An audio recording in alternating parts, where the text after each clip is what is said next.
আজ আমি আপনাদের সাথে কি নিয়ে কথা বলবো? আনচার্টেড ওয়াটার্স বা অচেনা জলসীমা। কেন আমি অচেনা জলসীমা নিয়ে কথা বলছি? আসলে আমি অনেকের কাছ থেকে প্রচুর ইমেল এবং মেসেজ পাচ্ছি যেখানে তারা বলছে, রেড, কি হচ্ছে? সব খুব চুপচাপ, কিছুই জানি না, আমরা কোথায় আছি বুঝতে পারছি না, আমরা একটু বিভ্রান্ত, আমরা বেশি তথ্য পাচ্ছি না, ইত্যাদি। আমি বলবো, এটি আমাদের একটি পরিবর্তনের সময়। পুরনো অবস্থা থেকে অ্যাশের সাথে বিজয়ের দিকে যাওয়া এবং তারপর সেই বড়, সাহসী এবং সুন্দর স্বপ্নের দিকে এগিয়ে যাওয়া যা অ্যাশ আমাদের সবার জন্য দেখেন। কিন্তু এটি একটি অচেনা জলসীমা। এর মানে কি? মানে হলো এটি কিছুটা অজানা। আমরা এমন একটা জায়গায় আছি যার সম্পর্কে আমরা কিছু জানি না। আমরা বর্তমানে এমন এক সময়ের মধ্য দিয়ে যাচ্ছি যেখানে অনেক পরিবর্তন হচ্ছে। আর এই অজানা এবং পরিবর্তনের কারণে মানুষের মনে কিছুটা উদ্বেগ তৈরি হয়। দিন শেষে মানুষ তাদের কমফর্ট জোন বা স্বাচ্ছন্দ্যের জায়গাটা পছন্দ করে। তারা জানতে চায় তারা কোথায় আছে, কি হচ্ছে। অনেকে নিজের উদ্যোগ, জ্ঞান বা প্রচেষ্টা ব্যবহার করে তথ্য খুঁজে বের করাচ্ছে। এটা শুনতে বেশি পছন্দ করে যে কি ঘটছে। আর আমরা বর্তমানে যে অচেনা জলে আছি তা ঠিক এমনই। তবে ব্যবসার ক্ষেত্রে এর অন্য অর্থও আছে। এটি নতুন, অপরিচিত বা অনিশ্চিত মার্কেট বা বাজার, প্রযুক্তি বা পরিস্থিতিতে প্রবেশ করাকেও বোঝায়, যেখানে নেতাদের হতে হয় চটপটে, উদ্ভাবনী এবং মানিয়ে নেওয়ার ক্ষমতা সম্পন্ন। প্রায়শই একে ব্লু ওশান বা অচেনা জলসীমার কৌশল বলা হয়, যেখানে প্রতিযোগিতায় পূর্ণ লাল সমুদ্রের লড়াই না করে নতুন চাহিদা তৈরি করা হয়। কতবার আমরা আমাদের পুরনো ব্যবসার পুকুরের কথা বলেছি, কতবার বলেছি যে আমাদের নতুন নীল জলে ছড়িয়ে পড়তে হবে। এক মুহূর্ত, এই অচেনা জলসীমায় যাওয়ার উপমা বা উদাহরণটি ঠিক এটাই। আমরা আমাদের নতুন মানুষের সাথে নতুন জলে যেতে চাইছি। এটি এমন একটা কৌশল যেখানে আমরা আগে থেকে পরিপূর্ণ লাল সমুদ্রে বা রেড ওশানে প্রতিযোগিতা না করে নতুন চাহিদা তৈরি করতে চাই। এই জলসীমায় পথ চলার অর্থ হল পরিবর্তনকে আলিঙ্গন করা, আরও বেশি ডেটা এবং দূরদৃষ্টি, যেমন প্রেডিক্টিভ অ্যানালিটিক্স ব্যবহার করা, এবং এমন একটি সংস্কৃতি গড়ে তোলা যেখানে কর্মীদের অনন্য দক্ষতা কাজে লাগিয়ে পরীক্ষা নিরীক্ষা করা হয় এবং বাধাকে হুমকি না ভেবে তার মধ্যে সুযোগ খোঁজা হয়।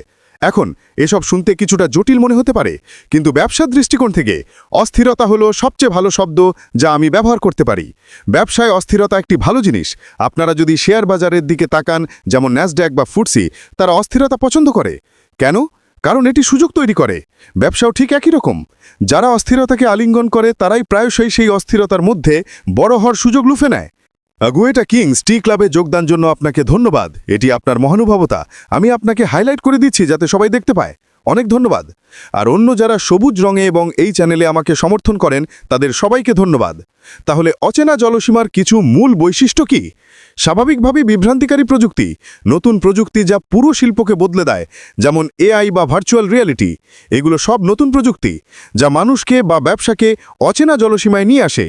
এর সাথে জড়িত ক্রেতাদের আচরণ, পছন্দ, প্যাটার্ন, স্থায়িত্বের চাহিদা এবং নতুন বাজারের প্রয়োজন, এসবই সেই অস্থিরতার অংশ যা ব্যবসা আসলে আলিঙ্গন করতে চায়। এর মানে হলো আমরা লাল জলের পরিবর্তে নীল জলে অবস্থান করছি। আমি এই শব্দচয়নটা পছন্দ করি। যখন একই জিনিস দিয়ে কোনো জায়গা পরিপূর্ণ হয়ে যায় তখন তা লাল জল বা রেড ওয়াটার হয়ে যায়। জেলেরা সবসময় মাছ ধরার জন্য নতুন নীল জল বা ব্লু ওয়াটার খোঁজে, তাই না? ব্যবসার ক্ষেত্রেও তাই। আমরা আক্ষরিক অর্থেই নতুন নীল জলে নতুন কিছু বা নতুন মানুষ খুঁজতে চাইছি। তাই আমরা সেই দেতপ্রায় লাল পুকুর থেকে সরে আসছি যেখানে আর কিছু নেই, এবং আমরা এখন নীল মহাসাগরের অচেনা জলে আছি। এটি একটি বৈশ্বিক ওঠানামাও বটে যা অচেনা জলসীমার অংশ। ভূ রাজনৈতিক পরিবর্তন, যেমন সরকার, অর্থনৈতিক অস্থিরতা, মহামারীর মতো অপ্রত্যাশিত সংকট ইত্যাদির কারণে ব্যবসা অচেনা পরিস্থিতিতে পড়ে এবং সেই অস্থিরতা অনেকের জন্য সুযোগ তৈরি করে। আমি আগেও অনেকবার বলেছি, আমি বিশ্বাস করি যদি মহামারী না আসতো তাহলে জুম ভিডিও কনফারেন্সিং সফটওয়্যারের বাজারে এত বড় শেয়ার নিতে পারত না। মহামারীর কারণেই তারা সবার আগে চলে এসেছে। সেই সময় তারা হয়তো পরিচিত ছিল, কিন্তু মহামারীর কারণেই তাদের ব্যবসা আকাশচুম্বী হয়েছে। তাদের ব্যবসার সফলতার জন্য সেই অস্থিরতার প্রয়োজন ছিল। শেষে যেটা বলতে চাইছি তা অত্যন্ত গুরুত্বপূর্ণ। বিপন টেকজন কিভাবে ইংরেজি ভিডিওগুলো বাংলায় বানায় তার একটি ভিডিও এই এআই বিজবস ইউটিউব চ্যানেলে আছে। এই ভিডিওটা দেখার পর আপনারাও ইংরেজি ভিডিওগুলো বাংলায় বানাতে পারবেন, এবং ইউটিউব চ্যানেল সম্পর্কে যাবতীয় সহযোগিতা পাওয়ার জন্য চ্যানেলটি সাবস্ক্রাইব করে বেল আইকন চাপ দিয়ে রাখুন। ধন্যবাদ সাথে থাকার জন্য।